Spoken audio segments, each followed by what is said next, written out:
কি করবো আমি? আমাদের বুঝা কথা গরম করলে তখন ঠিক আছে ঠিক আছে ঠিক আছে কিছুটা এদিক কিছুটা ওদিক দিয়ে তুলে না না ঠিক আছে থাক না পরের মধ্যে আছে জিনিসপত্র দাও সিঙ্গুরি রাখতে মুখে মুখে রাখবে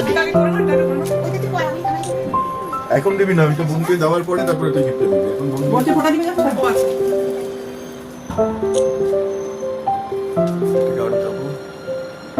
ওই ওগুলো উঠলে মেয়ে বল ছটপট করতে দাঁড়াও না এই ছটপট করবো ঘরে তো জিনিস থাকবে না।